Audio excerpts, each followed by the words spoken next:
July 2014. A server in Virginia processes a single click that triggers a cascade of code prioritizing a hoax over a verified news report. The algorithm doesn't care about truth. It cares about the pause. Platforms sell attention to advertisers who pay for every second a user stares at a screen. So the machine optimizes for the longest stare, not for the most accurate story. A lie that shocks you holds you longer than a fact you already know and trust. This isn't a bug, it's the business model. Every second you spend looking at Outrage is a second they monetize through ad impressions. The algorithm learns that anger keeps you scrolling. Calm makes you leave, so the feed fills with conflict, half-truths, and content designed to provoke, not inform. And the user is trapped in a loop. The most divisive content rises to the top. What happens when the system rewards the lie more than the truth? 1 billion feeds, each one unique. A filter bubble wraps around every user, built by their own clicks. The algorithm observes every like, every share, every second spent hovering over a post. It asks itself one question: what keeps this person here longer? It doesn't ask if the view is true. It asks if the view is sticky. So a conservative sees more clips of border crises, while a liberal sees more police brutality videos. Both feel the other side is lying about reality. The machine splits the world into two windows, and neither window shows the full street. A user in Ohio sees 12 posts about stolen elections. A user in Portland sees 12 posts about voter suppression. Both think the other is brainwashed. The algorithm doesn't care. It just wants them to keep looking at the screen. Polarization is profit. Unity is a loss of engagement. The feed doesn't show you the other side's best argument. It shows you the other side's worst person. A 3-second clip of a protester yelling becomes the face of a whole movement. A single tweet from a fringe account gets amplified to millions. The algorithm finds the extremes because extremes get stares. Moderation gets ignored, so the user lives in a world where the other side is always a monster. A Democratic voter searches, latest Trump gaffe. The algorithm shows 10 videos, then 100. The user never sees Trump's policy speech on infrastructure. The Republican voter searches, Biden stumble. The same narrowing happens. The algorithm's mirror reflects only the image you already believed. The user gets angrier. The user stays longer. Every scroll deepens the ditch between two Americas that never actually met. What happens when 2 billion people live in 2 billion separate realities? MIT published a study in 2018. Researchers tracked every rumor that spread across Twitter from 2006 to 2017. They counted 126,000 cascades. Falsehoods reached people faster than the truth. A lie traveled 6 times quicker on average. Truth never caught up. The algorithm didn't check facts. It checked engagement. A false story about a politician got retweeted by bots and humans alike.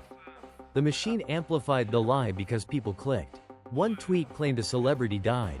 It spread to 1 million screens in 4 hours. The truth took 2 days to reach half that number. The platform rewarded speed over accuracy.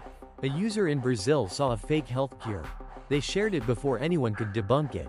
The algorithm promoted the post to thousands more. Each share generated ad revenue. The lie made money. Truth made nothing. The study showed falsehoods were 70% more likely to be retweeted. Political lies spread faster than any other category. Fear and outrage drove the clicks. The algorithm learned that anger keeps eyes on the screen. A calm correction gets ignored. A screaming headline gets shared. The system optimized for emotional reaction, not factual verification. A rumor about a stolen election spread across 3 continents in 1 day.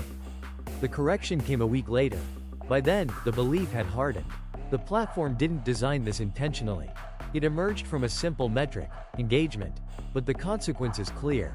Lies win the race. What happens when the truth always arrives second? A scanner reads a brain. The amygdala lights up. A person sees a face from their own political party and the brain releases oxytocin in under 200 milliseconds. The same person sees an opposing party member and the amygdala fires cortisol instead. That is not a choice. That is a reflex. The algorithm knows this. It feeds you faces that trigger the cortisol. Every swipe shows an out-group member saying something outrageous. Your brain flags the threat. You click to confirm the danger. The machine logs the click. It serves more threat. A user in Ohio sees a video of a protester in Portland. The amygdala fires. The algorithm notes the reaction. It shows another protester, then another. The brain builds a category. Those people are dangerous. The in-group tightens. The out-group becomes a caricature. A teenager in Texas watches a clip of a pundit mocking their own side. The brain releases oxytocin. They feel bonded to the screen. The algorithm serves more bonding. The teenager never sees the other side's pundit. The machine curates a tribe. The tribe never meets the enemy. It only meets the algorithm. What happens when the tribe only sees its own reflection? A programmer hits deploy. The change removes the infinite scroll and replaces it with a manual load button. The metric drops by 30%. That drop represents stolen attention returned. Users read one article instead of swiping 50. The outrage cycle breaks for that session. But the algorithm still lives in the next app. Cognitive strategy number 1. You rename the app folder, Trap, on your home screen. That label reminds your prefrontal cortex to engage before the amygdala fires. A 2-second gap changes the click outcome. You stop scrolling. You ask yourself what you actually need. The machine waits for your next impulse. It has no answer for deliberate choice. Who benefits from a shared reality? The ad revenue plummets when users agree. The algorithm was designed to divide because division drives engagement. A redesigned system would need different incentives. That shift requires law, not just willpower. An engineer in Brussels writes a regulation line by line. A lobbyist in Washington rewrites the same line. Which force wins when the spell